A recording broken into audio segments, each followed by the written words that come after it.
What's up, guys? Welcome to Tears Avenue. My name is Darren, and today I'm going to be talking about this Joss Whedon call out again. I feel like Joss Whedon, man, this guy's getting butchered online. And I want to talk about this and also debut my GoPro Hero 8, which I'm currently using to film this video right now. Just want to see what it looks like on YouTube. So if you guys like the quality, let me know in the comments below. It's kind of dim right now because it's like almost 8 p.m. over here. Northern California, but I do got some lights in our balcony to help illuminate the video. Hopefully that helps. But anyways, let's go ahead and move on to this. So if you guys haven't been keeping up, Joss Whedon, this guy is getting butchered online. People are calling him out for his bad behavior on set. Previously, I made a video about how Ray Fisher just disliked his behavior on set and was very abusive and very disrespectful. And there's also these previous workers of his, these two stunt coordinators that worked with him on Buffy. They came out recently and talked about how he did not like these two stunt coordinators dating at the time. And Buffy came out in, I think, early 2000s, late 90s. Let me go ahead and read what they said. So the two stunt coordinators are Jeff Pruitt and Sophia Crawford. Let's see, and we got Crawford. She came out and said, I was called to the office and I was given an ultimatum. And they said to me, come back to the show, but you need to leave Jeff. Or don't come back. And so I basically started crying and I said, F you, that's horrible, bye. Pruitt, Jeff, came out and said, Joss told both Sophia and I that no one will ever hire you again after this. He never says to anyone that he'll see to it you never work in this town again. He's very careful. He only insinuates that no one will ever hire you again if you don't please him. And then Jeff continues on and says, we had a great relationship, Joss and I, but he changed as the show took off. He went from the humble writer who used to turn to me for ways to shoot fight scenes into a real egomaniac who believed his own hype. Then again, maybe he was always this way, and I was simply too naive to see it, as he never showed that side to me before. We'd always supported each other. Sophia and I kept going for as long as we could, but tensions grew, and certain members of the crew began to plot against each other, including shady things directed at me behind my back. Wow, that is some really effed up stuff. You never tell a couple that's working at work to split up. Like, who are you? Like, I mean, they're together in their personal lives. You know, their work lives shouldn't matter unless it really affects what's happening on set.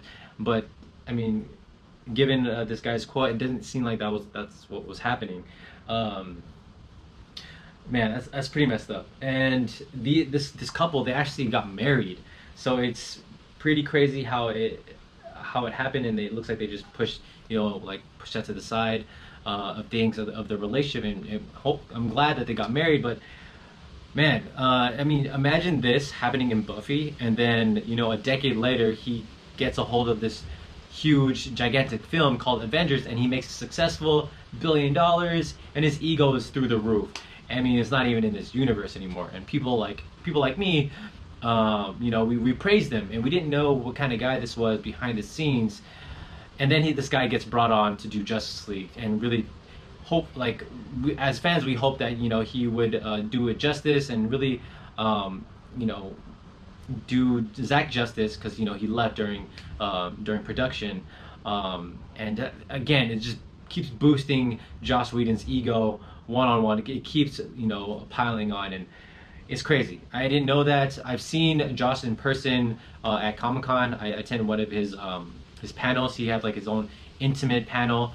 I guess that in itself is pretty narcissistic. You're gonna have your own panel. It was just him and a mic, and he was just talking. It wasn't about anything funny. He was just talking about his work. I think I know a lot of directors do that, or a lot of writers and artists do that.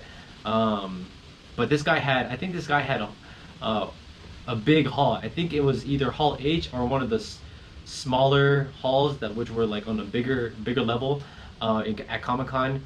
And I always found it strange that every year Joss had his own panel. It was just him. I always thought that was strange, but I was like, hey, this guy's a genius. This guy did Avengers, so whatever.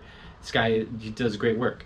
But I didn't know he was a really rude, narcissistic director behind the scenes. I mean, I think in a sense, all directors could be narcissistic. I mean, everyone in Hollywood is narcissistic.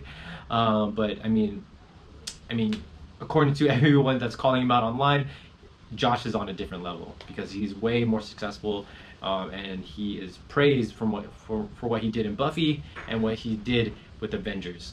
I'm glad that people are calling him out now, especially with the shitty work he did with Justice League and how he handled that.